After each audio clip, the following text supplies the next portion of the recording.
Γεια σας, καλώς ήρθατε στο κανάλι μου. Σήμερα θα φτιάξουμε πατατούλες, έτσι. Γίνονται φανταστικές έτσι όπως θα σας τις δείξω να τις δοκιμάσετε. Εγώ θα κάνω baby πατάτες, εσείς μπορείτε να κάνετε και κανονικές αν θέλετε. Μην ξεχνάτε να κάνετε κοινοποίηση στο βίντεο μας, να κάνετε γραφούλα στο κανάλι μας. Οτιδήποτε χρειάζεται μπορείτε να έρθετε στην ομάδα μας, μαγειρικές απολαύσεις στο Facebook. Και πάμε τώρα να σας δείξω τη συνταγή, την εκτέλεση και τα υλικά. Έχω βάλει 1 λίτρο ζεστό νερό. Ανάβω τη φωτιά μου. Θα βάλω μία κουταλιά της σούπας αλάτι. Εδώ έχω πλύνει και έχω τρίψει λιγάκι τις πατάτες να καθαριστούν, γιατί θα τις βάλουμε ολόκληρες.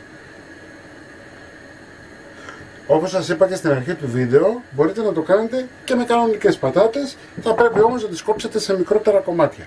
Λοιπόν, τις αφήνουμε να βράσουν καλά. Εντάξει, μέχρι να βράσουν οι πατάτες, εμείς θα κάνουμε την υπόλοιπη διαδικασία. Θα βάλουμε ελαιόλαδο σε ένα τηγάνι, έτσι ίσα να καλύψουμε τον πάτο του τηγανιού. Ανάβουμε τη φωτιά. Θα βάλουμε ένα μεγάλο κρεμμύδι ψιλοκομμένο.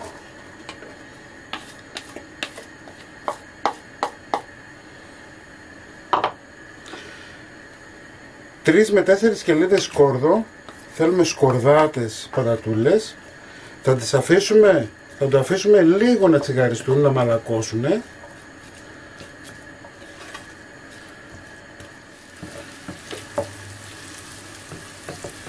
Θα τα σουτάρουμε για 2 με 3 λεπτά, έτσι. Δεν θέλω παραπάνω, γιατί θα σουταριστούν και με τις πατάτες. Λοιπόν, τσεκάρουμε τις πατάτες, εάν τρυπιούνται, βλέπετε, είναι έτοιμες. Δεν σας λέω το χρόνο, γιατί είναι ανάλογα την ποιότητα της πατάτας. Εντάξει, μπορεί σε άλλες να κάνει 25 λεπτά, μπορεί σε άλλες να κάνει λιγότερο. Τις βάζουμε σε παγωμένο νερό.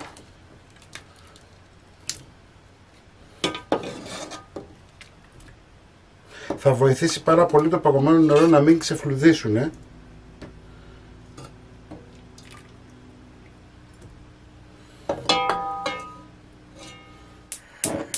Ανάβουμε τη φωτιά μας πολύ χαμηλά. Βλέπετε, πολύ χαμηλά. Και θα πάρουμε τώρα τις πατάτες τις μικρές, θα τις ρίξουμε όπως είναι μέσα.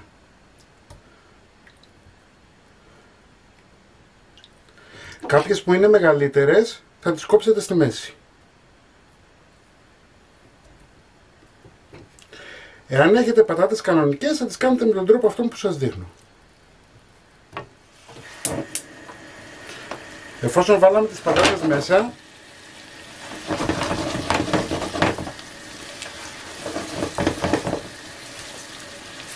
προσέξτε τώρα, δεν θέλουμε πολύ ανακάτεμα για να μην φύγει ο φλοιός, από το απ' έξω δηλαδή. Θα τις αφήσετε να τηγανιστούν καλά, 3-4 λεπτά.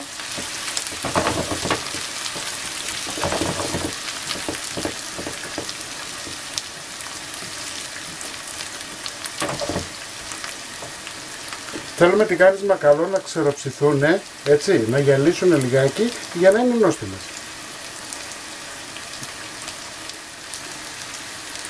Θα βάλουμε λίγο μαϊντανό, λίγο δεντρολίβανο. Εάν δεν έχετε φρέσκο μπορείτε να βάλετε ξερό, λίγο. Έτσι κι αλλιώς τα μπαχαρικά, σας έχω πει πάρα πολλές φορές, είναι προαιρετικά σε όλες τις συνταγές. Γιατί δεν αρέσουν όλα σε όλους. Λίγο αλάτι.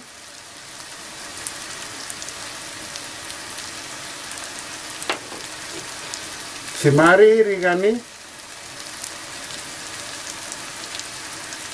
Πιπέρι.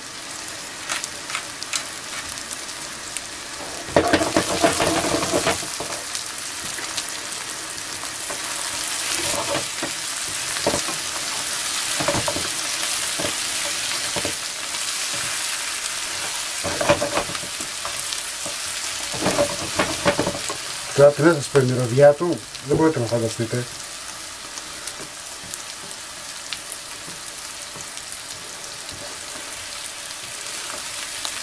Βλέπετε πως το κάνω, σκάβω, δεν το ανακατεύω περίεργα, δουλεύω το τηγάνι πολύ και τη σπάτουλα σκάβω.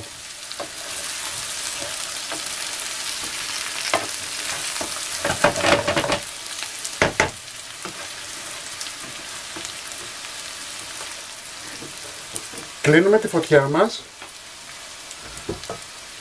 και θα ρίξουμε λίγο βούτυρο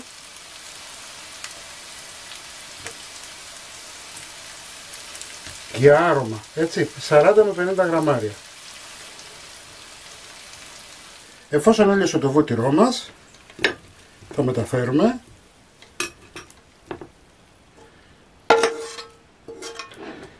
και το φαγητό μας είναι έτοιμο. Λοιπόν, μην ξεχνάτε να κάνετε κοινοποίησεις στα βίντεο μας, να κάνετε γραφούλα στο κανάλι μας.